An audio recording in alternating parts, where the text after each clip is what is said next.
Hello everyone. हमने previous video में discuss किया था कि मार्जिनल कॉस्टिंग क्या होता है और उसका कंसेप्चुअल फ्रेमवर्क क्या है। अब इसके बाद हमारा जो टॉपिक है दैट इज़ ऑल अबाउट कि हमने इनकम स्टेटमेंट कैसे प्रिपेयर करनी है if we are doing the topic of marginal costing. But उस इनकम स्टेटमेंट को प्रिपेयर करने से पहले आपको कुछ बेसिक इक्वेशंस पता होनी चाहिए जो हम इस चैप्टर में भी यूज़ करेंगे और हमारे आगे आने वाले चैप्टर्स में भी ये इक्वेशंस काफ़ी यूज़ होंगी।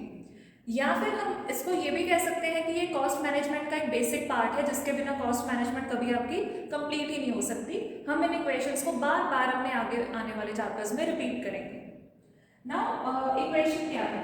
सबसे पहले उन्होंने हमें बताया है कि हमारी जो सेल्स होती है, sales is equal to fixed cost plus variable cost minus और प्लस लॉस और प्रॉफिट। अब एक्चुअल में तो ये करेक्ट है। हमारे पास जितनी भी सेल्स होती है, whatever amount of sales, हम उसमें से जब अपनी कॉस्ट को माइनस करते हैं तो बचता क्या है हमारे पास? या तो प्रॉफिट आता है या फिर लॉस आता है। तो इन्होंने इसी पर्टिकुलर इक्वेशन को बेस मानकर इस फॉर्मूले को जनरेट किया है।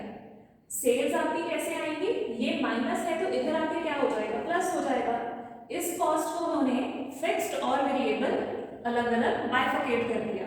तो आपके उन्होंने क्या कहा है? सेल्स है, हमारी सेल्स किसके इक्वल होती है?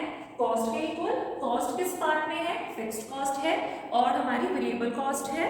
अब उसमें या तो प्रॉफिट ऐड होगा या फिर आपका लॉस माइनस होगा, वो आपकी सिचुएशन के ऊपर डिपेंड करता है। अगर लॉस होगा तो आप उसको माइनस करके लिखोगे। अब ये आया कहाँ से है? नॉर्मल इक्वेशन से ही जनरेट हुआ है, जस्ट उसको एक डिफरेंट नेम दे दिया। अब ये होगी आपकी फर्स्ट। अब यहाँ पर इसी इक्वेशन से आपकी आगे वाली दोनों इक्वेशंस बनी है।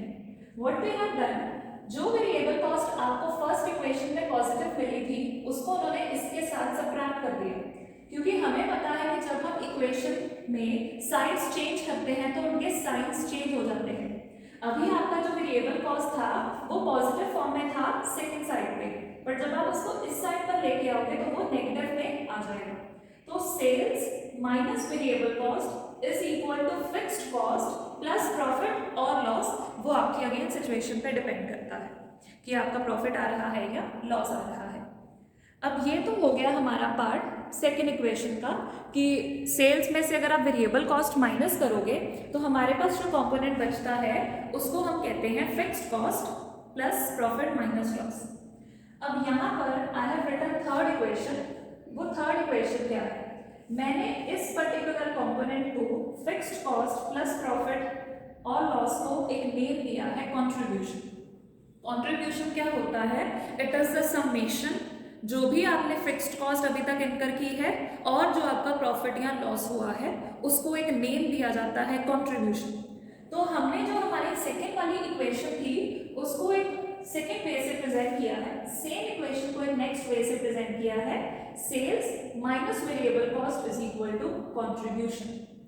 अब बार बार हम कंट्रीब्यूशन को यूज करेंगे तो इस पर्टिकुलर इक्वेशन को या फिर इस पर्टिकुलर टॉपिक को आपको हमेशा ध्यान में रखना है।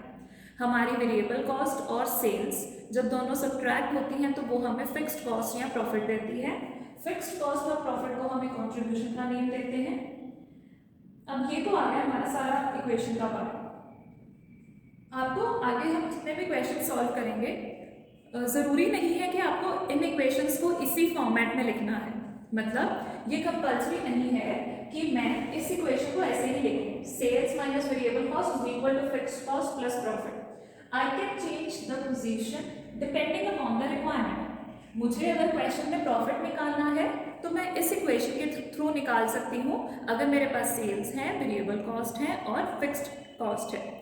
मुझे जस्ट इस इक्वेशन को यूज करना है। There is no hard and fast rule कि वो पार्ट यहीं पर ही रहेगा और वो पार्ट यहीं पर ही रहेगा। बट हाँ, कंट्रीब्यूशन का मीनिंग कभी चेंज नहीं होगा। कंट्रीब्यूशन का मीनिंग यही रहेगा, फिक्स्ड कॉस्ट प्लस प्रॉफिट और minus loss. Now I have written the short forms here. हम आगे जाके क्वेश्चन में सेल्स को एस से डिनोट करेंगे, फिक्स्ड कॉस्ट को एफ से, वेरिएबल कॉस्ट को बी से, प्रॉफिट को पी से और लॉस को एल से डिनोट करेंगे। बिकॉज जो आगे कंट्रीब्यूशन का चैप्टर है, सेल्स वॉल्यूम का चैप्टर है, सेल्स वेरिएबल कॉस्ट का चैप्टर है, बजटरी कंट्रोल का चैप्टर है, पीवी रेशियो निकालनी है, so we will be solving these things. तो वहाँ पर हम शॉर्ट फॉर्म्स यूज कर सकते हैं। So kindly understand this equation very well. अब हमारा जो नेक्स्ट टॉपिक है वो है मार्जिनल कॉस्टिंग की assumptions। अगेन क्योंकि हमने इनकम स्टेटमेंट ड्रॉ करनी है तो हमारे पास मार्जिनल कॉस्टिंग की assumptions होनी चाहिए। मतलब ऐसे कौन सा बेसिस है जिसके ऊपर आपकी मार्जिनल कॉस्टिंग स्टैंड करती है। अब सबसे फर्स्ट फैक्टर जो उन्होंने बताया है, cost can be bifurcated as fixed and variable. मतलब अगर मुझे कोई भी एक कॉस्ट का कंपोनेंट दिया जाए, मुझे बताया जाए कि इसकी जो कॉस्ट है वो 50,000 है, तो मैं इस 50,000 में से ये डिसाइड कर पाऊँ कि मेरे जो कुछ कॉस्ट ऐसी है जो फिक्स्ड है और कुछ कॉस्ट ऐसी है जो वेरिएबल है। लेट्स सपोज आई से कि 20,000 कॉस्ट मेरी फिक्स्ड है और बाकी की जो 30,000 कॉस्ट है वो वेरिएबल है। मीन्स दे आर सेइंग कि हम हर एक कॉस्ट में ये डिसाइड कर सकते हैं कि वो फिक्स्ड उसमें से कितना कंपोनेंट है और वेरिएबल उसमें कितना कंपोनेंट है। हर एक कॉस्ट को ऐसे डिवाइड किया जा सकता है, तभी हमारा मार्जिनल कॉस्टिंग का बेसिस वर्क कर रहा है। क्योंकि मार्जिनल कॉस्टिंग में हमने वेरिएबल कॉस्ट को रीड आउट करना है, तो जब तक आप टोटल कॉस्ट को फिक्स्ड और वेरिएबल में कन्वर्ट नहीं करोगे तब तक आप मार्जिनल कॉस्टिंग को रीड आउट नहीं कर सकते। Moving on to the second assumption, variable cost per unit remains same for all units of output. अब वेरिएबल कॉस्ट होती क्या है? ये एक ऐसी कॉस्ट है जो आपके एक यूनिट के इंक्रीज होने से इंक्रीज हो जाए। मतलब जैसे ही आपके नंबर ऑफ यूनिट्स इंक्रीज होंगे वैसे ही आपके टोटल कॉस्ट भी इंक्रीज होगी।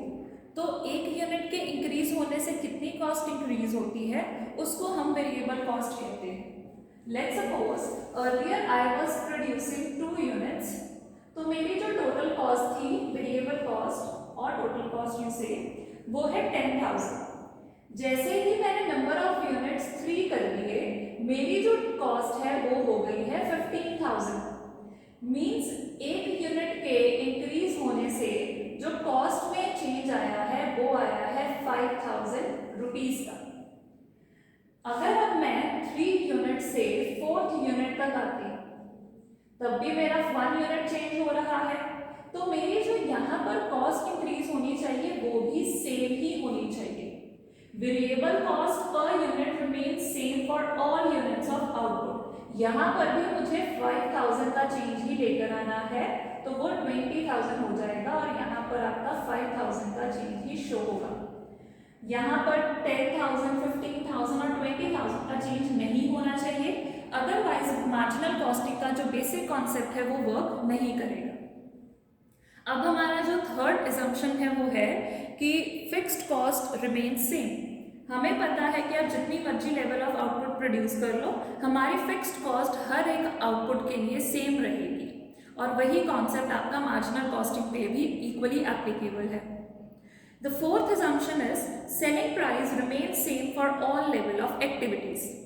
हम जो भी लेवल ऑफ एक्टिविटी प्रोड्यूस कर रहे हैं, जिस भी कैपेसिटी पे वर्क कर रहे हैं, मार्जिनल कॉस्टिंग इस assumption पे वर्क करता है कि हमारी जो सेलिंग प्राइस की वैल्यू होती है वो हमेशा सेम रहेगी और वो सेम रहती है। These are the basic fundamental assumptions जो मार्जिनल कॉस्टिंग में एप्लीकेबल हैं।